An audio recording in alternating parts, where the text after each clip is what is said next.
Profe y compañeros, muy buenas tardes. Mi nombre es Samuel Ceballos. A continuación voy a hacer la presentación de mi trabajo número 2, que es el trabajo de informática 2 de análisis de estadística descriptiva.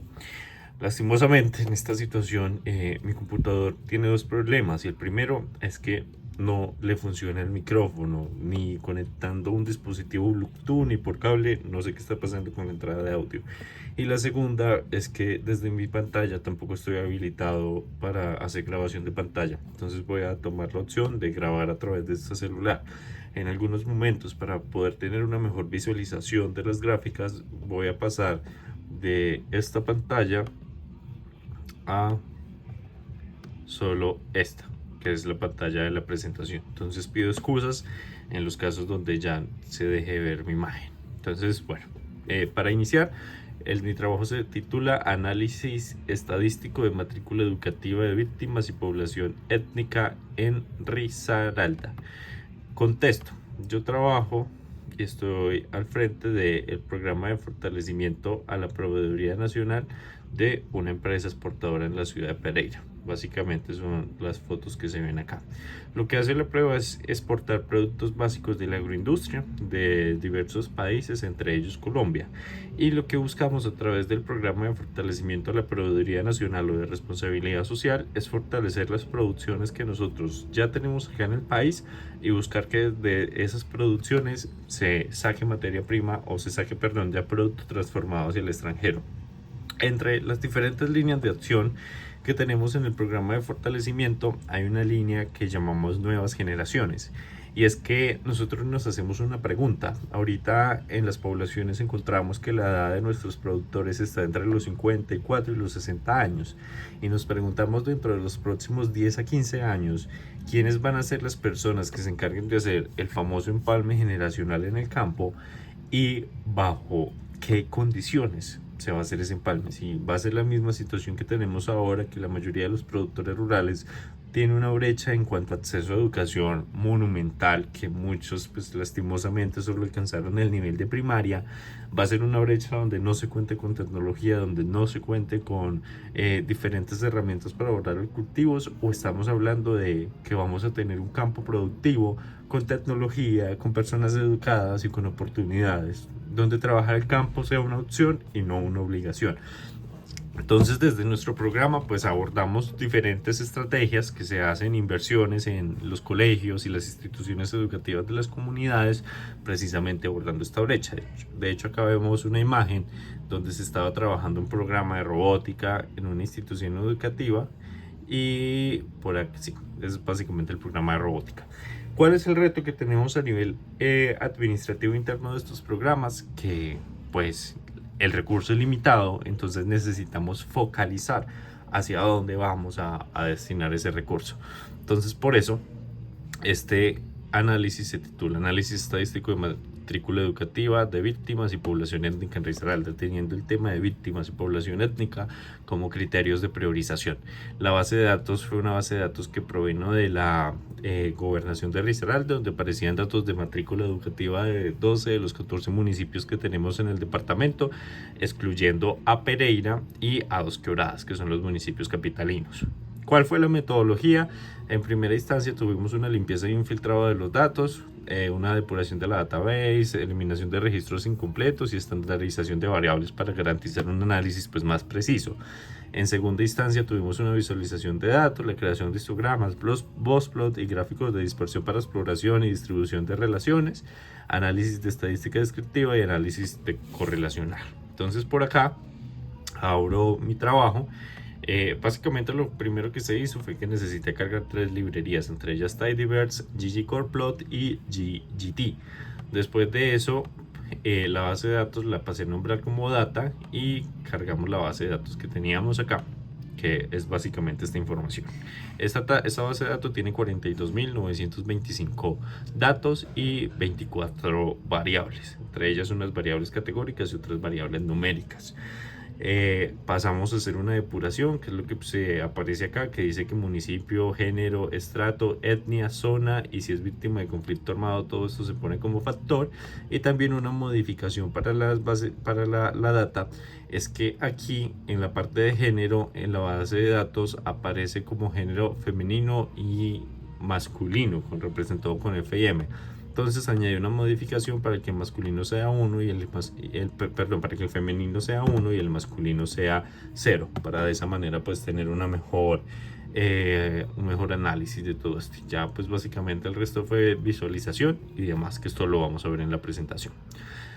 Volviendo acá, tenemos la presentación. Resulta que en Risaralda, voy a partir esto para que pues también se vaya viendo mi cara ahí y que no solo sea audio lo que se escuche. En Risaralda nosotros tenemos 14 municipios.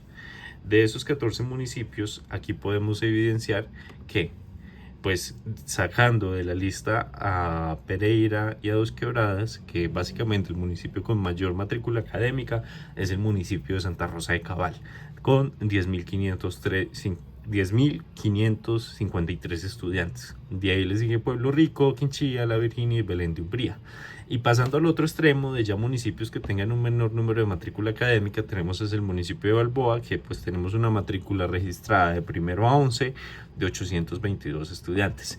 De este análisis, ¿qué podemos concluir? Que básicamente el municipio de Santa Rosa es el municipio con mayor población de estudiantes matriculados, con un total de 10.553 estudiantes, sin contar Pereira y Dos Quebradas, que el municipio de Balboa es el que menor número de estudiantes tiene, y que en total en Risaralda, exceptuando los municipios de Pereira y Dos Quebradas, tenemos un total de 42.925 estudiantes. Entonces listo, nosotros tenemos ese análisis, pero entonces cuando uno está haciendo esta construcción de un programa de responsabilidad social, de financiamiento, de criterios de focalización, tenemos que saber un poco más e indagar un poco más de cuál es el estado en el que están las poblaciones y algunas cosas que los agobien un poco. Entonces, además de conocer, listo, ya sabemos que en Risaralda y en los 12 municipios tenemos esta distribución de estudiantes. Entonces ya vamos a ver otras cosas, como por ejemplo que a nivel indagando acá tenemos este gráfico donde vemos el gráfico de porcentaje de estudiantes por municipio víctimas de conflicto armado. Entonces acá tenemos un criterio interesante de focalización y resulta que a pesar de que Santa Rosa es el municipio con mayor población, valga la redundancia, cada vez que hablo de Santa Rosa de mayor población, para no ser redundantes, no voy a mencionar pues que estamos exceptuando Pereira de Dos Quebradas, pero pues como para que se tenga en cuenta. Vaya que tenemos la claridad de que Santa Rosa es el tercer municipio con mayor población en el departamento, es el último municipio o es el que menor registra un porcentaje de estudiantes que han sido víctimas de conflicto armado. Y es que de su total de los 10.000, solo el 9% aparece registrado como víctima de conflicto armado. Sin embargo, en Pueblo Rico, que es el segundo municipio que mayor población registra, aparece en primera instancia con un 57% de su población académica matriculada como población víctima de conflicto armado. Esto se puede explicar por muchas razones, entre ellas que en Pueblo Rico pues es una zona que ha sido fuertemente afectada por el conflicto armado porque es limítrofe, entre ellas con el municipio de Santa Cecilia, con el departamento de Chocó, donde se han tenido presencia de grupos insurgentes y demás. Entonces listo. Acá ya empezamos con un criterio de focalización que nos permite tomar mejores decisiones a la hora de decir vamos a focalizar y a poner inversiones en tales municipios que tienen o que registran un mayor porcentaje de víctimas de conflicto armado. Posteriormente, entonces ya nos vamos a hacer el análisis de otro gráfico. Acá queríamos saber en este caso un histograma, lo que se hizo acá fue que se tienen diferentes etnias en los municipios.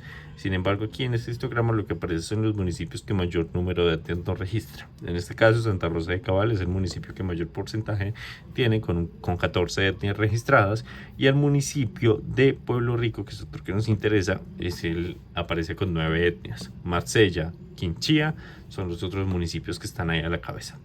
Posteriormente vamos a hacer un análisis de este gráfico de distribución del estrato socioeconómico por etnias. Y es que algo bastante interesante es que en en la base de datos que tenemos nos aparece el estudiante, la etnia a cual pertenece y el estrato socioeconómico. Entonces, si tenemos más de 20 etnias en el departamento de Risaralda, sería interesante cuestionarnos como criterio de focalización cuáles son esas etnias que tienen de pronto, se presume la hipótesis que de pronto haya etnias que tengan un mejor o una mejor condición socioeconómica que otras. Entonces, para eso se creó este gráfico de distribución de estrato por etnia. ¿Qué es lo que podemos ver acá? Pues las etnias que aparecen registradas en nuestros municipios, y básicamente cuál es la interpretación que le damos a esto. Mira, acá en el Bosplot pues evidenciamos que hay unas desigualdades significativas en el estrato socioeconómico entre las etnias. Algunas etnias como la etnia Páez y la etnia Piapoco y los subgrupos en Vera presentan una alta variabilidad, combinando personas, curiosamente, entre bajos y casos atípicos de estratos altos. Y acá uno se pregunta, ¿por qué razón en una etnia pues uno piensa como generalidad que el estrato socioeconómico suele ser bajo? Sin embargo, acá estamos teniendo unos casos atípicos de que los estratos pues también son altos. Y por el contrario, en las etnias como Achagua, Inga, Zenú, Negritudes muestran estratos socioeconómicos consistentemente bajos con una poca dispersión. Pues ahí reflejamos una condición económica uniforme, que podemos llamar estable, y en general la mayoría de las etnias se concentran en estratos socioeconómicos que pues son bajos. Acá de este análisis y de la interpretación de este gráfico a mí me genera o me resulta pues muy particular e interesante que en algunas etnias que yo tenía como la preconcepción de que el estrato socioeconómico pues es bajo, tengamos unos casos donde tenemos unos puntos atípicos, y pues ahí se nos generan unos interrogantes y por qué tenemos unas particularidades y qué está generando que pase eso. Ya posteriormente tenemos este análisis, este cuadro, que es un análisis de estadística descriptiva. En este análisis de estadística en este cuadro estadístico descriptivo por zona, y si son víctimas, y la condición de víctima del conflicto armado. Entonces aquí nos aparece básicamente si es zona rural o zona urbana y condición de víctima, y nos mira en relación al promedio y la dispersión que se tiene del grado y la edad. O sea, que si tenemos una persona, perdón, me voy a poner acá. Si tenemos una persona que ha sido víctima del conflicto armado, o más bien tenemos una población que ha sido víctima del conflicto armado, y tenemos que esa población está dispersa entre la zona rural y la zona urbana, pues aquí lo que buscamos mirar es cómo ha sido ese proceso de rezago académico de alguien que fue víctima del conflicto armado y está en zona rural versus alguien que no fue víctima del conflicto armado y está en zona rural, versus alguien que fue víctima del conflicto armado y está en zona urbana, versus alguien que fue víctima del conflicto armado y está en zona urbana. Oh, no, perdón, creo que fue repetitivo.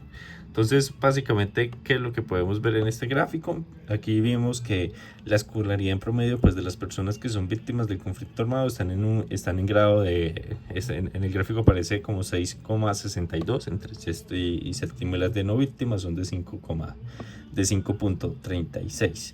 En la zona urbana vemos que la escolaridad de las víctimas en zona urbana, de las que son víctimas, están de 8,29 y les dan no víctimas de 6,8, esa media del grado en el que están.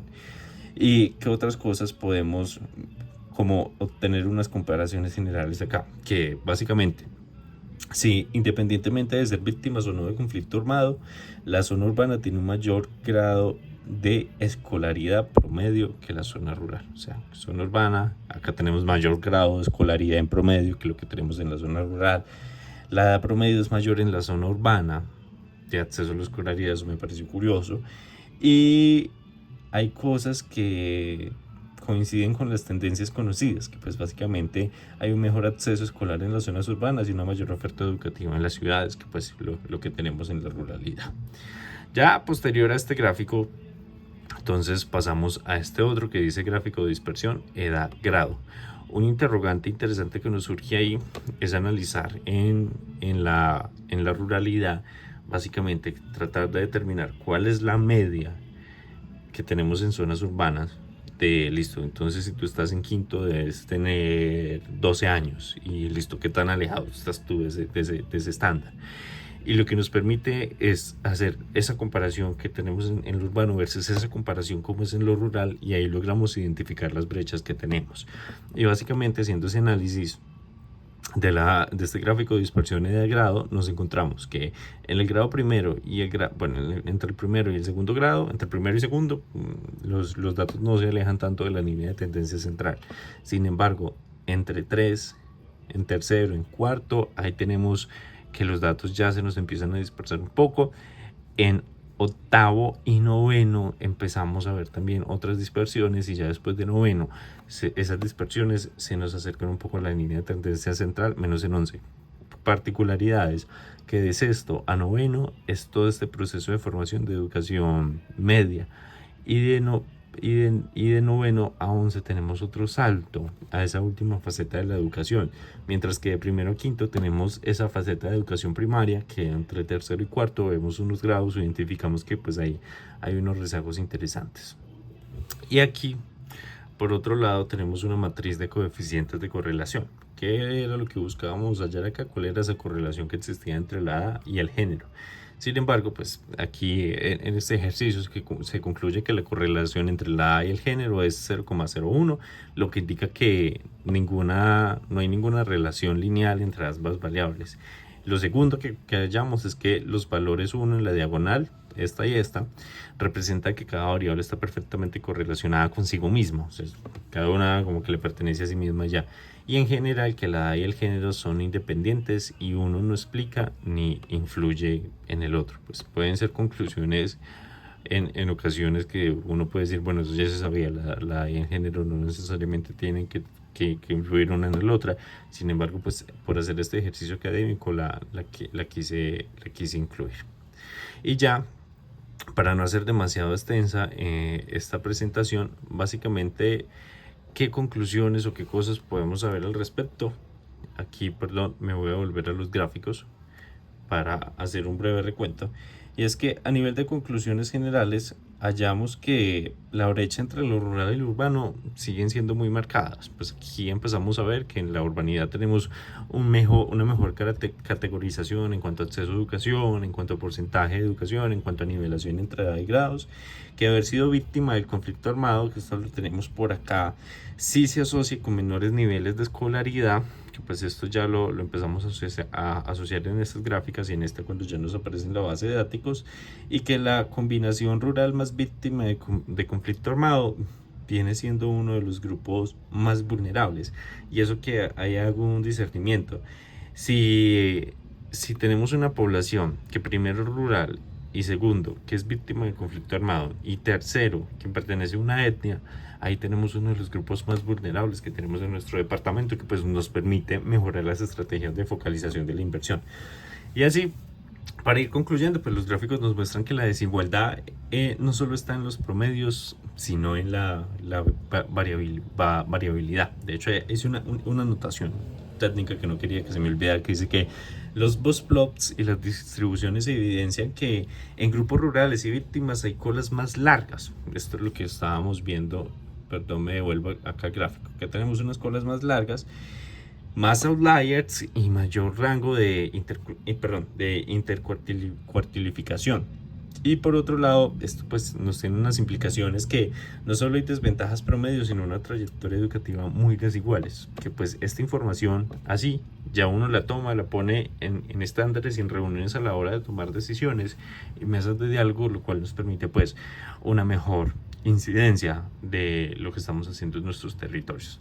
Espero que este video haya sido de su interés, haya sido de su agrado. Estoy atento a cualquier duda, pregunta o inquietud que pueda surgir sobre esta gráfica, sobre esta presentación. Y nada, un gusto y nos vemos pronto. Chao, chao.